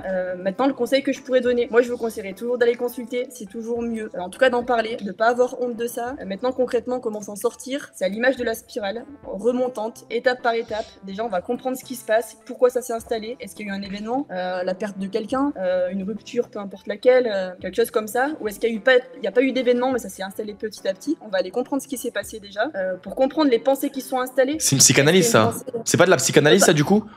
Non, la psychanalyse, ça va être plutôt l'étude, tu sais, à la Freud, tu vois. Ok, mais ce que je veux dire, c'est que le psychologue, quand du coup, quelqu'un qui est, je parle pour les gens du chat, du coup, qui m'ont posé la question, si disons que demain ils viennent te voir, toi t'es psychologue, tu vas permettre au patient de trouver, je sais pas, on va dire son traumatisme caché peut-être dans son inconscient, ou etc. Ah, donc d'accord, donc c'est le rôle, c'est le rôle du psy, ça, c'est pas en mode un psychanalyste ou truc comme ça. Alors la psychanalyse, en fait, c'est une spécialité de la psychologie. Il y a des gens, ils se disent psychanalyste. Il y en a, ils le sont pas du tout. Ça, faut voir ce qui vous convient. Moi, c'est quelque chose auquel je suis pas trop spécialisée. J'y adhère pas trop. C'est chacun son spécialité. La psychanalyse, ça va être plus, de manière grossière, dans l'étude de ce qui s'est passé dans tes relations dans ton enfance, avec ton père, avec ta mère, etc. Tandis que moi, ce que j'applique, en tout cas dans cette thérapie avec la démarche de TCC, c'est qu'on va voir aujourd'hui, en tout cas, qu'est-ce qui pose problème, tu vois. On va pas toujours comprendre pourquoi on a ça, on va pas pouvoir toujours remonter à l'origine, mais en attendant, il y a un blocage, il y a quelque chose, il y a un traumatisme, donc qu'est-ce qu'on en fait là dans le présent? Ça va être plutôt ça. Donc moi, c'est pas trop de la psychanalyse, tu vois. Ok, totalement. Ok, c'est cool. Beaucoup s'orienter vers le passé, vers des choses, des formes d'analyse, voilà, en fonction de qui tu es, l'identité, etc. Moi, c'est un peu différent, mais ta remarque, elle est intéressante. Et du coup, voilà, pour la dépression, bah, littéralement, quand on accompagne des gens qui sont en dépression, on va identifier les pensées qui sont à l'origine de cet état qui va un petit peu agir sur l'estime de soi. Est-ce qu'il y a des pensées du genre je suis nul, je vais jamais y arriver, je perds le sens? On va les travailler un peu les pensées, parce que je vais te présenter un petit schéma et présenter aussi aux autres qui parlent bien, je trouve. T'imagines quelque chose de triangulaire. En tout cas, il faut trois étapes, 3 pointes. Et à partir d'une situation, on a toujours une pensée, une émotion et un comportement associé. Et par exemple, quand on est en état un petit peu de...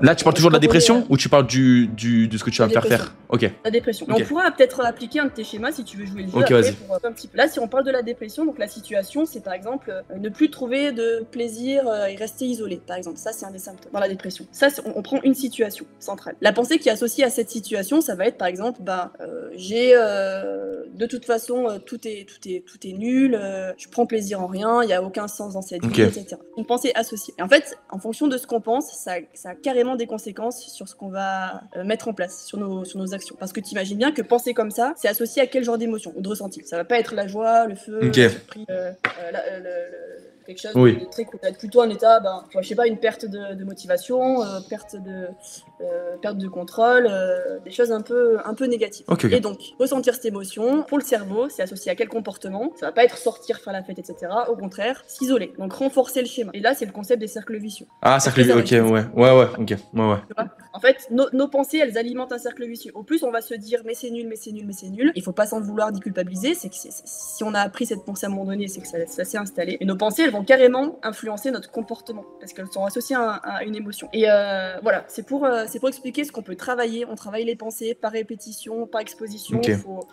Donc ça sur plusieurs séances, du coup j'imagine. Plusieurs séances, ça se travaille. Ok, d'accord. C'est comme aller chez le kiné quand tu t'es cassé le genou, les exercices. Là c'est la même chose avec le cerveau. Les gars, vous avez vu, c'est hyper important. Voilà, même moi ça me débloque entre guillemets un tout petit peu. Je dirais pas cette peur ni phobie des médecins parce que je suis pas non plus à ce point-là, les mecs. Mais vous voyez ce que je veux dire. C'est hyper important. C'est hyper important et même ceux qui ont peut-être un petit blocage, vous pouvez littéralement vous rabattre sur les psychologues si vous avez un quelconque problème dans votre vie, une quelconque question qui perdure entre guillemets. Allez-y les mecs, franchement c'est super cool. Ouais, je te rejoins dans le message parce que généralement aussi on consulte quand ça va pas bien, mais on n'est pas obligé d'attendre que ça aille pas bien. On peut aller déjà consulter pour se comprendre, essayer d'améliorer certains schémas, des schémas autobloquants. On va parler de schémas dysfonctionnels. Est-ce que ça te va si on revient un petit peu sur ce que tu as exposé, ton parcours au niveau de ton histoire, pour essayer de comprendre un petit peu les mécanismes et jouer le jeu du schéma que je viens de reprendre, si c'est ok. C'est parti. C'est parti. Ok, vas-y. Là, il faut que je me concentre. Vas-y, je me concentre. C'est parti. Pas forcément, t'inquiète. Y a pas de souci. En tout cas, si tu adhères au truc, si t'écoutes, j'adhère totalement. Ok. Donc là, par rapport à ce que t'as exposé, j'aimerais voir ce que t'en penses, toi. Moi, j'ai noté quelques petits trucs par rapport à l'histoire, notamment avec ta grand-mère, sur laquelle tu t'es confiée, et c'est très chouette déjà de t'être confiée comme tu l'as fait. Et dès ton histoire, dès ton enfance, en fait, il y a eu plusieurs schémas dichotomiques. La dichotomie, c'est le concept, on voit tout noir ou tout blanc. Il n'y a pas d'entre-deux. Il n'y a pas de gris. C'est un peu tout ou rien. Et je trouve que dans ton histoire, il y a eu souvent des dualités, des duos, tout ou rien. Déjà là, t'as commencé par dire que t'as vécu dans des appartements quasiment luxueux, assez gens, tu vois, dans Paris, etc. Et après, on a très vite eu quasiment l'extrême inverse, une pièce pour plusieurs. Donc il y a un peu ce concept, toi, tout ou rien. Tu vois, difficilement, on a difficilement entendu un entre deux. Ensuite, il y a aussi au niveau de ta relation avec ta grand-mère, très, très forte. C'est un peu tout ou rien, quoi. Soit très fort, soit c'est la seule femme de ma vie, soit c'est les autres sont personne, quoi. Il y a un truc très fort, un peu dichotomique. Et puis ça revenait aussi au niveau de la ville. On est passé de ville à campagne. Enfin, il y a plusieurs dualités, tu vois, dans le parcours. On t'a exposé. Et ça, c'est intéressant. C'est ce qui peut parfois expliquer les schémas qu'on va développer, la dichotomie. Aujourd'hui, peut-être que tu as besoin de voir, et c'est automatique, tu as besoin de voir les choses tout ou rien. Soit c'est tes amis, tes frères. C'est vrai que ça, c'est un peu vrai. En fait, je suis souvent. C'est pour ça, d'où être émotif. C'est en mode, honnêtement, je suis toujours dans. Dès qu'il y a un truc qui va pas, c'est pour ça que souvent, j'aime bien faire les choses vite. Comme ça, il y a pas le stress de je sais pas quoi. Non, il y a un pote à moi qui m'a dit 10 000%, voilà. Et parce que c'est avec lui, justement, qui me parle de tes émotifs, blablabla, qui me parle beaucoup. Un mec qui m'a conseillé, en vrai de vrai, de vraiment être sérieux pendant cette ce live, tu vois, de vraiment me livrer, etc. Mais il m'a dit vraiment 100 000% et oui, c'est ça. Il te reconnaît. Voilà. Et puis il y a des choses aussi où tu dis, il y a pas mal le concept de l'évitement. En fait, l'évitement, c'est un vrai concept qu'on étudie en psychologie. C'est ce qu'on appelle c'est un mécanisme, encore une fois. C'est une stratégie. En fait, parfois, le cerveau, notre fonctionnement, on préfère éviter des choses parce qu'elles sont tellement douloureuses ou inconfortables qu'on va éviter. C'est le cas, par exemple, de quand on va procrastiner, tu sais, on va remettre des choses au lendemain, on a la flemme, etc. C'est parce qu'on va toujours éviter une tâche. Et à l'origine, pourquoi on évite? C'est le schéma, hein. Pourquoi on a tel comportement? Pourquoi on évite? Parce que c'est associé forcément à une émotion, une pensée. L'émotion, c'est que c'est soit ennuyant, soit c'est douloureux. Par exemple, tu disais, j'ai évité pendant plusieurs mois, voire un an, de retourner dans l'appartement à ta grand-mère. Je trouvais beaucoup d'excuses. Parce qu'en fait, ma soeur, elle a repris l'appartement. Donc c'est horrible. Et genre, quand je te dis qu'il n'est plus pareil, il n'est plus pareil. C'est que là, il y a des bâtiments qui ont poussé d'un coup. Des bâtiments qui sont finis, qui ont poussé. Devant, là, carrément, avant. Le petit parking où j'avais l'habitude de jouer quand j'étais petit, bah là, il n'existe plus fini. Plus du tout. Ma soeur, elle a tout peint. Tout. En fait, tout. Rien n'est pareil que quand j'étais petit. Et quand je vois ça, je suis en mode waouh. Là, dis-toi, quand j'y suis retourné, c'était quand? Je pense même pas 3 semaines. J'y suis retourné, retourné. Et quand j'y suis allé, boule dans la gorge, horrible.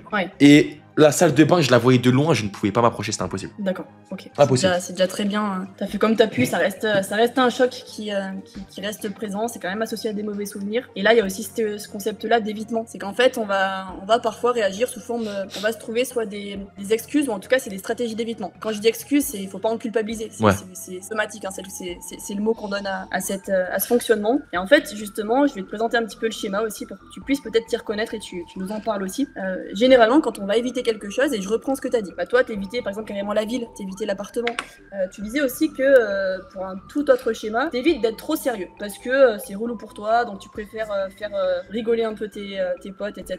Ça, c'est aussi de l'évitement. En fait, totalement. Pourquoi on évite quelque chose? Parce qu'il y a toujours une raison associée. Et en fait, si tu veux, le truc, c'est que ça va le renforcer. Au plus on évite, au plus ça va nous paraître impossible, par exemple, de revenir sérieux. Au plus t'évites un appartement où ta mamie est décédée, au plus ça va paraître difficile d'y revenir, tu vois. Donc la meilleure manière de, par exemple, vouloir éviter l'évitement, c'est de comprendre ce qui se passe, pourquoi t'évites, parce qu'en fait, forcément, éviter sur le moment une chose qui est douloureuse, éviter, par exemple, d'aller dans l'appartement de ta grand-mère, à court terme, ça va te soulager de pas y être allé, parce que t'as évité. Mais à long terme... À long terme, ouais, exactement, c'est ce que je me disais.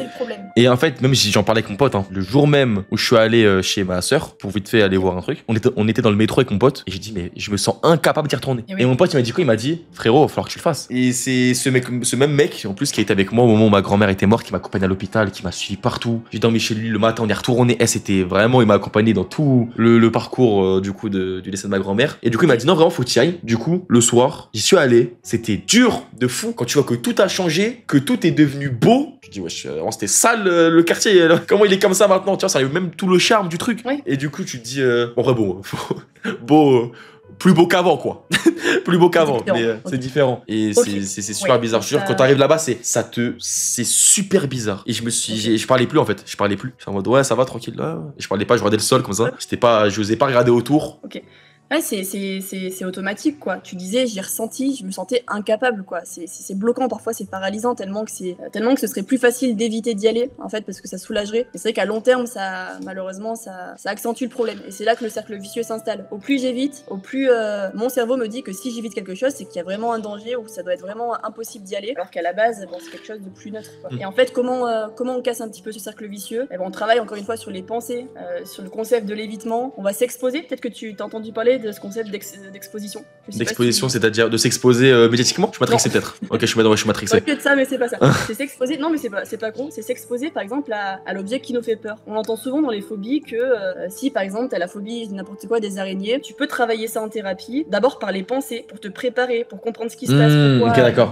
Pourquoi il s'est passé. Il y a une peur qui a été enregistrée. Après, tu vas t'exposer petit à petit. Donc au début, par exemple, on va te montrer une image d'une araignée. On va voir que ton angoisse, elle va monter à peut-être 10 sur 10. Après, petit à petit, elle va descendre. Ok. Et ensuite, tu passes d'une photo à une peluche d'araignée, à une en vrai. Tu t'exposes en fait. Tu t'exposes à ta peur. Et donc là, c'est le même concept pour casser le cercle vicieux. On va s'exposer à ce qu'on évite. Mais pour ça, il faut un travail. Il faut pas généralement le faire seul.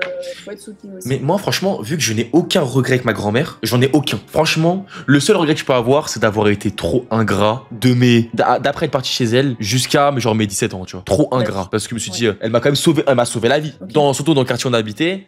j'aurais pu devenir une petite crapule, mais je suis un humain normal. J'ai toujours évité les mauvaises fréquentations. J'ai, je pense vraiment ce don-là d'avoir évité de savoir m'entourer bien. J'ai évité les mauvaises fréquentations. Bon, je faisais des bêtises de merde, de se faire courser par les mecs, enfin bref, par des trucs.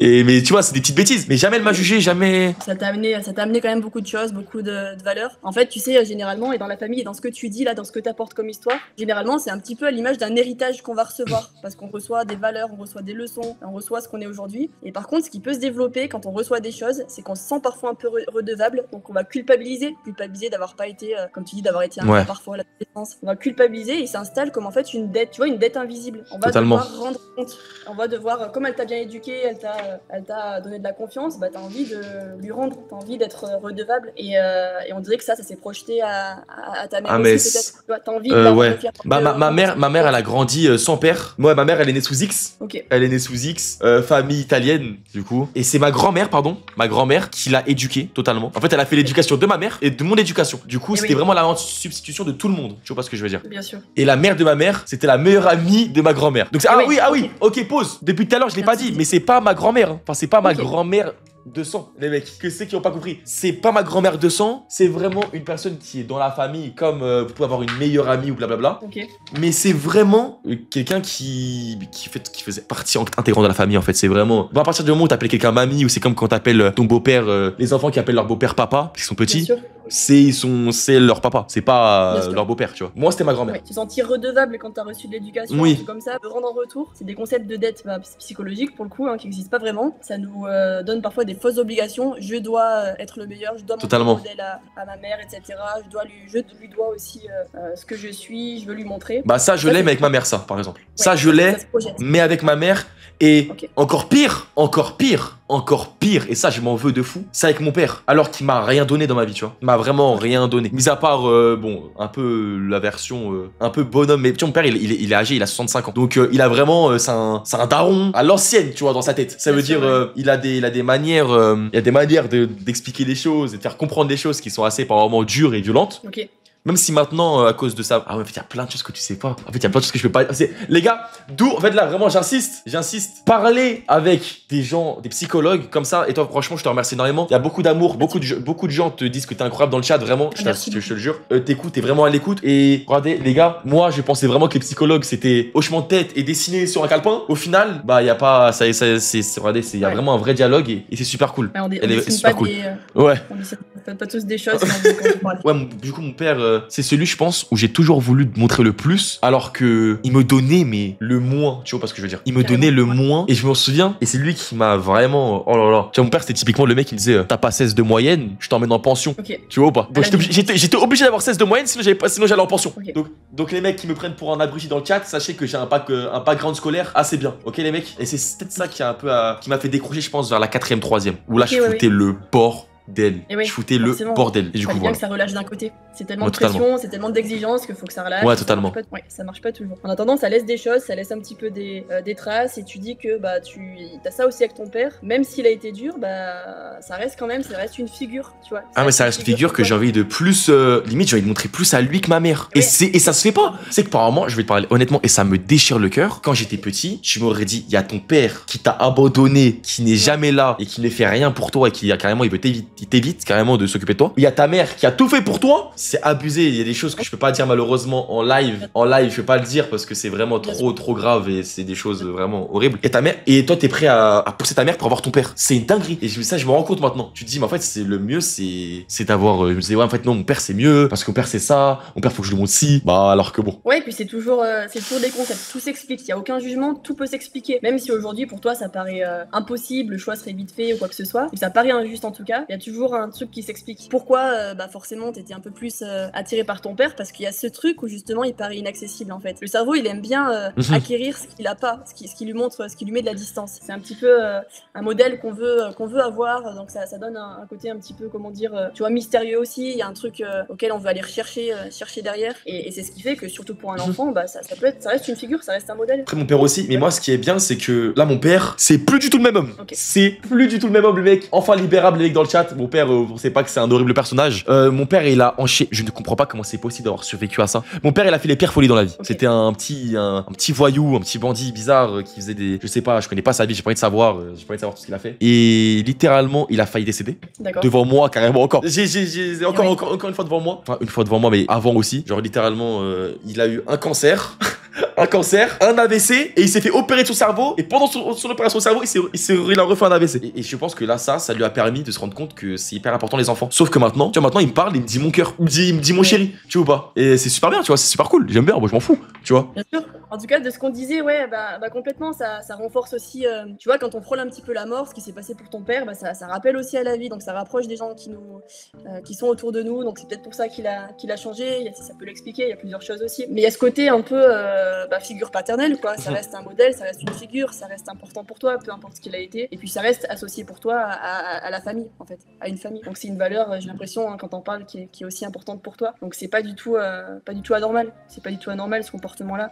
Là, ils m'ont dit, on n'a jamais vu SK aussi calme. Il y a un mec qui l'a dit, SK, il est tout calme, il est tout sage. Est-ce que toi, jusqu'ici, t'as des questions ou tu veux revenir sur des choses Est-ce que j'ai des questions? Ah oui, j'ai l'impression d'être en retard pour mon âge, alors que je le suis pas du tout. En fait, j'ai l'impression d'être en retard et en fait, je veux faire trop de choses. Le problème, c'est que j'en parlais hier, du coup, hier, j'étais pas bien. J'en parlais justement avec, comment il s'appelle, Shawen qui est dans le live. J'ai l'impression d'être en retard pour mon âge de fou, en mode, Ok. tu veux que je te frappe toi? Qu'est-ce qui... Attends, parce que voilà, Shawen il s'énerve, mon pote il s'énerve justement pour hier. Parce qu'en fait, il m'en a parlé, il m'a dit t'es absolument pas en retard. Mais il me dit carrément t'es en avance avec tout ce que je fais, etc. Tous les projets. Mais vu que moi je suis dedans, j'ai l'impression d'être en retard de fou. Alors que je suis pas, peut-être pas, je sais pas. Donc là, quand tu dis en retard, c'est projet, c'est pro. Ouais, parce qu'en fait, non. Alors pas justement, pas du tout pro. Je parle dans mon âge. En fait, je vois qu'il y a tout le monde qui. Il a quel âge SK? J'ai 19 ans moi les mecs. Et du coup moi j'ai beaucoup de projets. Je travaille pas que sur ma chaîne YouTube. J'ai 2 chaînes YouTube. Je travaille j'ai des parts dans une autre chaîne YouTube, une part dans encore une autre. Et du coup je travaille un peu sur tout. Je fais mes TikTok tout seul, tout ça. Je fais mes lives tous les jours. Moi j'aurais trop aimé et c'est trop bizarre réussir à genre faire de l'école d'un côté. J'ai passé la première année, je l'ai eu large. Genre il y a eu 75% de taux d'échec à la première année. Moi je suis en études de maths. D'accord, ok. Ma deuxième année, j'aurais bien aimé en vrai de vrai y arriver et le faire parce que tu vois, là je vais aux examens, j'y vais parce que j'ai pas le temps de réviser. J'y vais, je signe et je suis comme ça.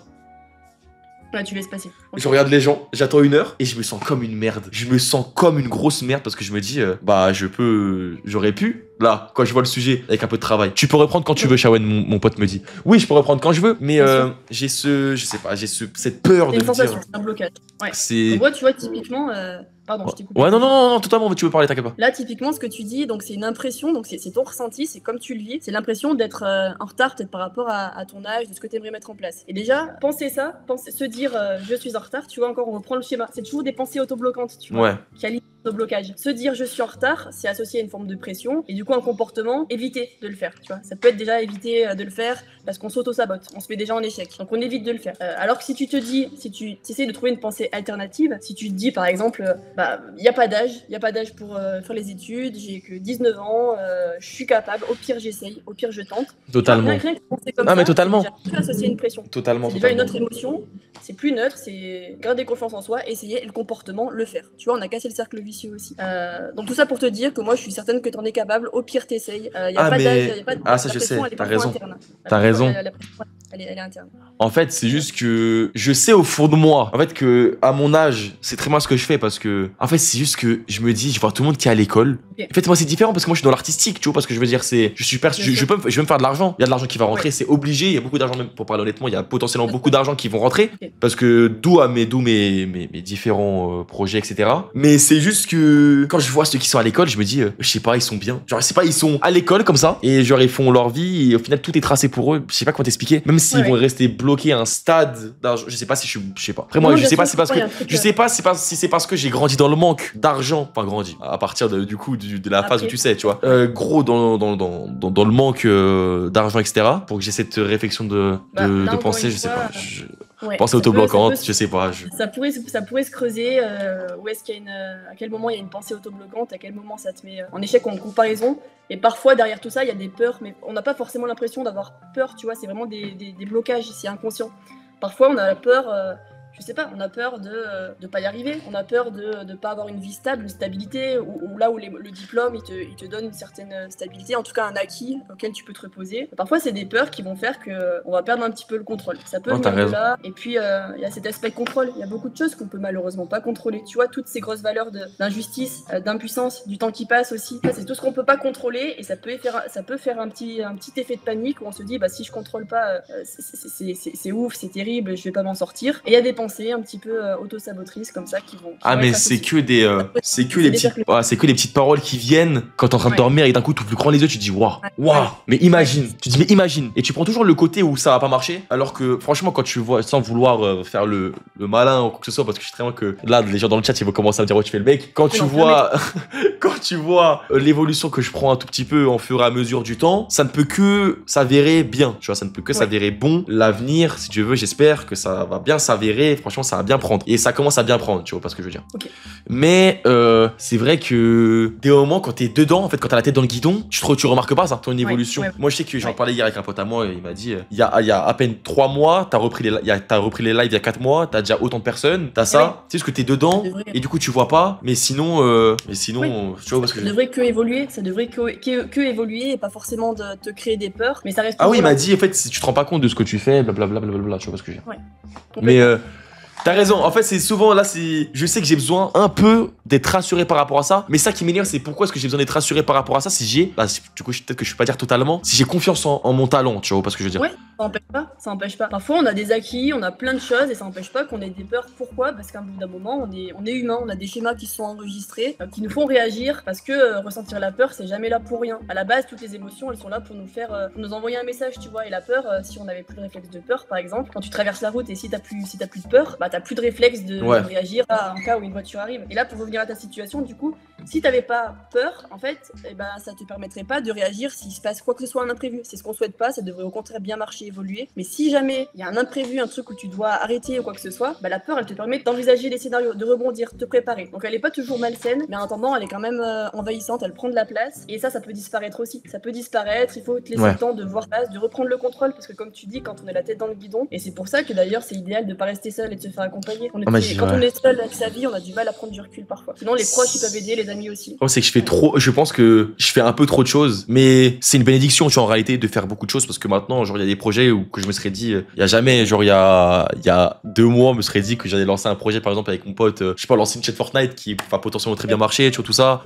Là, l'argent qui rentre, j'ai des potentiels. Ah oui, d'ailleurs, les mecs, vous savez pas, il y a des potentiels OP qui arrivent où vous allez péter votre câble, péter un câble dans votre tête et c'est une dinguerie. Et je veux le dire, les mecs, je vais me lancer il y a que des gens qui me donnent de l'amour depuis tout à l'heure dans le chat, donc ça fait super plaisir. Et je veux le dire à toi, j'ai pour projet, les gars, il me reste 1 mois. J'ai pour projet de passer le rattrapage là de mes examens et d'avoir mon année, les mecs. Trop bien. Je pense que je vais faire là, c'est mon objectif. Ma mère m'a parlé tout à l'heure. Je lui ai parlé, elle m'a dit, essaie de le faire. Comme ça, t'auras aucun regret et tu pourras prendre ton année sabbatique, tu vois. Tu pourras prendre ton année sabbatique, ton année, comment ça s'appelle, ton année de césure plutôt. Bien sûr. Au moins l'esprit clair avec toi-même j'ai essayé et voilà. Donc je vais essayer de la faire. Je dois rattraper 8 matières, les mecs. Bon après c'est juste je dois rattraper 8 matières dont 2 ou 3 où c'est ma faute si j'ai pas validé. Je vais totalement reprendre là du coup on va dire les 8 matières. Il me reste 1 mois pile pour reprendre les 8 matières. Je pense avoir les capacités. Je vais avoir une discipline je pense de fou, de malade. Je vais peut-être faire un très gros dodo après ce mois de charbon. Mais je pense en être capable. Au moins valider 4 ou 5 matières au cas où si je reprenne un jour l'école, j'aurais plus ces 4 ou 5 matières à rattraper. J'aurais déjà validé une, etc. Mais voilà, je pense en être capable, sincèrement. Oui. Je pense que maintenant vous avez compris un peu comment j'étais. Je pense que être un bosseur maintenant, en vrai de vrai. Je pense que avec le temps, ce que j'ai vraiment gagné comme XP, c'est, je pense, être plus humain et être bosseur. Après le reste, je pense que j'ai encore des choses à retravailler, mais voilà. Ouais, non, je taffe beaucoup. Ouais. Et c'est vrai que là, j'ai vraiment envie de me mettre cet objectif, ce challenge, de réussir, de le faire pendant ce mois-ci. J'essaye. Ouais. Tu vois, c'est le fait d'essayer et de plus avoir cette sensation de quand je quitte la salle d'examen, de se sentir triste parce que t'es en mode wow. Ouais, là, typiquement. En fait, si je m'en foutais totalement de l'école, parce que j'ai toujours été un bon élève en vrai, tu vois. Même si je joue le con, j'ai toujours été un bon élève. Si je m'en foutais de l'école, j'aurais pas cette réaction dans le cœur, cette réaction en mode wow, c'est abusé. Quand je quitte la salle, tu vois. Donc là, je vais tenter. C'est le challenge. Et puis c'est bien de le dire sans se mettre trop de pression. Tu te dis, j'essaye, je fais mon max, j'ai 1 mois, one shot comme ça, je l'essaye, je fais tout pour y arriver, pas de regret après. C'est exactement ça. Et en tout cas, c'est chouette. Je pense que tu auras le soutien aussi des personnes qui te suivent. Et pense aussi pour ce moment-là à toi aussi, tu vois. Si tu as besoin, et je pense qu'ils comprendront de faire peut-être moins de live, de choses comme ça. Ah non, ils vont pas accepter. Les gars, vous acceptez que je fasse moins de live? Mais ils vont pas accepter, je crois. Hein. Non, ça, je pense que c'est le truc que je vais me forcer à faire. Et live, parce que c'est vraiment le moment où... Ouais, non, ils disent jamais. Ah, c'est le seul moment où ils ont pas été d'accord avec toi. De tout live. C'est pas grave, c'est pas grave. Non mais t'en fais ce que tu veux, mais ça. Non mais t'as raison, je vois totalement ce que tu veux dire. Échec, mais c'est vraiment mon moment de, même ma mère elle m'a dit, mon moment où de laisser aller, où je suis moi-même. Même si par moment, les gars, je vous le dis, des moments, en fait, faut se forcer, tu vois. Même si c'est une passion, des moments, il faut que tu te forces, faut que tu te dises. Voilà, faut que tu le fasses. Il y a plein de moments où j'avais pas envie de live, pour être honnête, les gars. Il y a des moments où j'ai pas envie de live. Et j'ai live et ça m'a fait un bien fou. C'est un chouette projet, tu vas l'essayer. Je pense que t'auras du soutien. Et après, c'est normal. Si c'est une ressource pour toi le live, et ben fais-le aussi pour décrocher un peu. Tu dis que des fois t'as pas la motivation, mais c'est tout à fait normal. Tu sais, on pense souvent qu'en fait, faut qu'on attende la motivation pour passer à l'action. Totalement. En fait, c'est faux, ça c'est une fausse idée. C'est l'action qui amène la motivation. C'est d'abord si t'as la flemme de sortir de chez toi, d'aller boire un verre, quoi que ce soit. Faut pas attendre d'avoir la motivation, tu sors d'abord, tu passes à l'action et ensuite ça se passe bien, t'es motivé. Tu vois, exactement. T'as raison. D'abord tu lances le live et après ça vient et il y a plein de trucs qui. Ah mais t'as totalement raison. Et ça va aider beaucoup de gens dans le live parce qu'il y a beaucoup de gens qui attendent que la motivation pour y aller, pour commencer quelque chose. Alors qu'en réalité les mecs, c'est pas la motivation, on peut l'attendre la motivation, mais c'est pas la motivation qui va vous faire faire les choses en réalité. C'est l'action et c'est la discipline qui en découlera. Puis les résultats arriveront, puis la motivation arrive. En fait, ça je te l'ai pas dit, mais genre j'ai rejoint une chaîne qui avait genre 8 millions en tout cumulé d'abonnés, 7 millions, je sais pas comment ils ont trash. À genre 16 ans. Bon, 15 ans, mais j'ai signé le contrat à 16 ans, les mecs. J'ai signé le contrat à 16 ans. Donc, dites pas en mode ils exploitent des mineurs. J'ai signé le contrat à 16 ans. Et du coup, après, j'ai réussi à avoir plein de gens sur mon chemin incroyable qui m'ont aidé jusqu'à commencer ma chaîne et être produit il y a à peine 1 an, tu vois. Et là, ça se passe bien. Et du coup, c'est ça. Là, ça se passe bien. C'est ton totalement. Ton défouloir un petit peu. Mon défouloir, littéralement, ma passion, mon sas. Quand je fais une vidéo, j'ai là. Les gars, je vous souhaite tout ça. D'avoir le petit papillon dans le ventre quand tu fais un projet que tu kiffes sa mère et avoir le bon stress. Moi, avant chaque vidéo, les gars, je vous le dis, et ne pensez pas que je suis Superman dans mes vidéos et que je suis le goat de l'humour. Les gars, avant chaque vidéo, la vie de ma mère, je suis pas bien. Parce que je veux toujours, et même avant chaque live, et c'est mon plus gros problème, c'est que je suis trop perfectionniste sur certains trucs, et je veux toujours donner la meilleure version, sauf que bon, c'est pas possible. Il y a des lives où les gars, on me ramasse à la petite cuillère, hein. Alors que c'est qu'un live, j'en fais tous les jours. Il y a du volume. Ah oui, et le plus important, et tu me dis si t'es d'accord après, bon, je pense que franchement, on a beaucoup dit de choses. Je pense que ça fait beaucoup plaisir aux gens ce live, de voir tout ça. Super, pas de soucis. Et les gars, ce qui compte dans la vie, et je vous le dis s'il vous plaît, c'est le volume. C'est le volume. C'est faites des choses. Si vous ne faites pas, vous ne savez pas. Voilà, vraiment la répétition, exactement, Edouard. Avant de faire mes vidéos là qui commencent à marcher, mes lives qui commencent à prendre vraiment, grâce à Dieu, encore une fois, on n'oublie pas les mecs, on n'oublie pas. Bah, les gars, j'ai lancé des chaînes qui ont flop sa mère. Hein. J'ai fait des projets où tu passes 2 mois sur une vidéo, elle fait 3000 vues en 5 mois, c'est pas ouf. Oui, parce que je veux dire, j'ai fait des vidéos. Les gars, j'ai fait des vidéos manga avant, alors que je déteste les mangas. J'ai fait des vidéos Minecraft, j'ai fait des vidéos Roblox avec Linehead. Non, faut pas lâcher, faut tester. Et puis un jour, ça vous tombera dessus, les mecs. Ouais, les mecs, ok. C'est hyper important. Et j'espère que ce live, franchement, il vous aura fait ouvrir les yeux sur ce qu'est la psychologie, sur ce qu'est les séances de psychologie, notamment avec des professionnels et des gens à l'écoute comme Alexia. Merci. Il est trop bien le live en vrai. Merci beaucoup les mecs. Bravo W le live. Merci beaucoup les mecs. Et j'espère que ça vous a fait plaisir. En tout cas les gars, vous avez le lien du site de Alexia qui est en épinglé. Vous avez vu que franchement, c'est souvent d'employer ce terme, c'est un amour. Franchement, elle a à l'écoute de fou. Elle est très gentille. Vous voyez qu'elle note, elle écoute. Vous savez, faut s'enlever de la tête tout ça. C'est ça la psychologie. Voilà, ça la psychologie, c'est une passionnée. Vous pouvez faire des et on mord pas. Ah voilà, il y a un message dans le chat. Vous pouvez faire des séances gratuites remboursées par l'État grâce à Soutien Mon Psy. Carrément, il y a plein de dispositifs qui existent comme ça. Il y a les CMP, les centres médico-psychologiques, où il peut y avoir un accès gratuit aussi, une prise en charge. Il y a le soutien, le dispositif Mon Soutien Psy, carrément. En tout cas, parlez-en, renseignez-vous. Il y a des choses qui existent et il faut pas avoir peur. Encore une fois, on mord pas. Et au pire, vous changez. Au pire, vous changez de psy. Si ça matche pas, c'est pas impossible. Voilà. Je sais pas si t'as un mot de la fin, si t'as une question à poser, si t'as quelque chose à dire. De toute façon, tu. Ouais, bah je vais aller sur ce que tu dis pour continuer un petit peu et pour faire la continuité.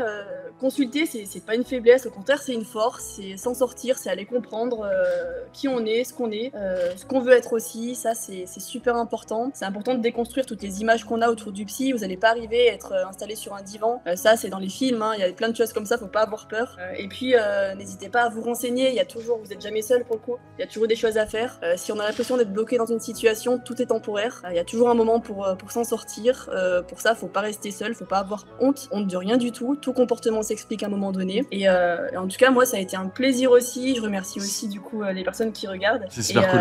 Et toi, je te remercie d'avoir joué le jeu. C'est pas Ah, mais facile, totalement. C'est plaisir, merci. C'est vrai que c'était dur, les gars, tout début. C'est vrai que quand c'est vrai, ouais, gros stress, t'as vu, où moi, quand je suis stressé, je parle fort, j'essaie de bouger un peu partout. Non, moi, j'ai pas du tout ressenti ça. Et puis, ça s'est vite libéré, y a aucun problème. Ouais, et voilà. Moi, ce qui a fait plaisir, c'est de parler de ma grand-mère. Les gars, voilà, maintenant vous savez pourquoi je parle pas trop de ma famille. Les seules personnes qui sont vraiment là pour moi, c'est ma soeur et ma mère. Voilà. Mes frérots aussi, je vous oublie pas. La famille, je sais pas s'ils sont sur le live. Les gars qui me soutiennent, qui viennent à la maison. Donc, on va manger des pizzas ensemble. On va manger des vieux grecs à Corbeil à 3,50 €. Merci beaucoup, les mecs, pour la force. Comment ça va, les mecs? C'est bon, vous avez kiffé le stream ou quoi? W, Masterclass live. Faut sortir un peu de sa zone de confort. Vous avez vu qu'elle était incroyable, les gars. C'est pour ça que je vous ai demandé d'être très respectueux avec elle. C'est un amour de fille. Elle est trop gentille. Grosse force à toi, mon ref. Donc voilà. Il y a plein de choses que j'ai pas dit, les mecs. Je vous jure, c'est parce que ça me prendrait vraiment un peu trop au trip. Et après, on est vraiment là. Moi, je suis pas là, notamment pour le live. Le live était pas forcément fait pour que je déballe toute ma vie. Mais il était surtout là pour que vous puissiez vous reconnaître là-dedans. Que vous puissiez vous-même prendre un peu de temps, regarder un peu les sites de psychologues et vous dire, ah, mais en réalité, bam, bam, bam, peut-être que c'est pas une mauvaise idée que je puisse en parler à quelqu'un Et vous avez vu comment ça se passe? J'ai une autre vision de toi. Les émotions. Eh, les gars, vous pensez, comment ça, les émotions? Comment ça, notre vision de moi? Mec, j'ai pleuré. Non, les gars, faut pas. T'es un vrai scam. Merci beaucoup. Non, mais beaucoup de gens que vous voyez sur les réseaux, moi, j'ai la chance, grâce à Dieu, je pense vraiment, et je peux vous le dire honnêtement, d'être pareil dans la vraie vie que dans les lives, pareil dans ma manière d'être, dans la folie de ça, dans les blagues, tout ça. Donc, ne pensez pas à des trucs en mode, oh, le pauvre, il a une vie. Non, c'est en mode vraiment, pour être honnête, je suis pareil. Demandez à Edouard, demandez à Shawen, les blagues de merde, je les fais, t'as un background. Bah, tout le monde, les gars, en vrai de vrai, tout le monde en a un. Moi, j'ai fait le choix d'en parler un peu aujourd'hui. J'ai fait le choix de parler avec le cœur de la personne que j'aime le plus au monde, que j'ai perdu malheureusement, et à qui je pense tous les jours, parce que forcément, tu parles à une personne comme ça, c'est horrible. Oui, on rigole, car la vie, c'est hard pour tout le monde. Évidemment, les mecs, c'est dur pour tout le monde. Mais en tout cas, voilà, on voit ça, c'est de la liberté dans le décor. Les gars, vous la voulez? J'avais 0 ans. Je venais de spawn. Il y avait ça. Attendez, vous voulez que je vous ramène la veste de ma grand-mère? Vous voulez la voir? Regardez, les mecs. Là, c'est la veste de ma grand-mère. Elle était toute petite. Bah après, elle m'est arrivée là. Elle m'est arrivée ici. Et dites-vous, et j'ai des vidéos de ma grand-mère où on se tape. La vie de ma mère, les gars, faut que je vous trouve une vidéo de ma grand-mère où elle me tape avec des gants de boxe. Putain, je vais vous la trouver. Non, ça me fait plaisir parce que là, vous savez vraiment la personne qui comptait le plus dans ma vie et qui me fait ça me déchire le cœur encore d'en parler. Mais en réalité, j'en parle avec le sourire. Vous voyez pas ce que je veux dire? On en parle avec le sourire. C'est important. Elle m'a trop apporté. Regardez, j'ai le col de... Ça, c'est Nganou qui met la veste de Jamel Debbouze. J'ai le col de Skyheart. Non, les gars, ma grand-mère m'a trop apporté, les gars, je vous jure. Elle m'a fait une éducation. Elle m'a éduqué. Elle m'a évité des problèmes. Et ça, c'est le sac avec lequel elle m'a amené des trucs. On dirait les gourdins des mecs en médiéval. Non, mais ce qui a été le plus dur au monde. Ah, ce qui a été le plus dur, c'était ça. Ça, c'est sa montre. Et vous savez, quand forcément quelqu'un décède, t'es obligé de prendre tous ces objets personnels. Ça, c'est l'objet que j'ai dû prendre. Et je vous jure, c'était horrible. Je pense que le pire truc au monde, et je vous le dis à vous, c'était que moi, j'ai récupéré du coup sur son corps. Oh là là. Allah Irahma qui est décédé. J'ai dû prendre sa montre. Et c'était horrible. C'est le pire moment de ma vie. J'ai dû prendre sa petite montre. Et du coup, elle reste là à côté de moi. Elle est fière de toi, c'est sûr. Mais ma grand-mère, ma grand-mère, les mecs, c'est celle qui m'a. qui m'a tout. Franchement, les gars, elle était trop fière de moi. Je sais pas comment vous expliquer. C'est une relation. Regardez, typiquement. Là, c'était le moment où je montais ma vidéo et je devais être chez ma grand-mère. Ça, c'est le snap. Et à ce moment-là, il s'était déjà passé un truc. Et je le savais pas. Et ça, c'est le plus gros regret que j'ai. Pour une vidéo YouTube. C'est dommage. C'est dommage. Regardez, elle venait tout le temps. Regardez. Elle vous a dit que c'est l'homme de la street.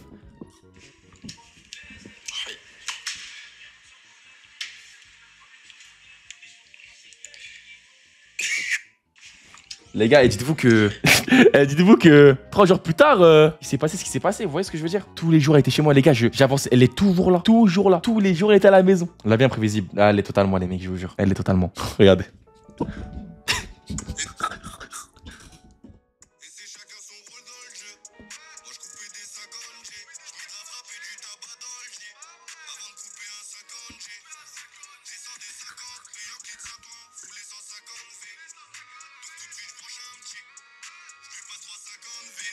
Non, les gars, elle était en pleine forme.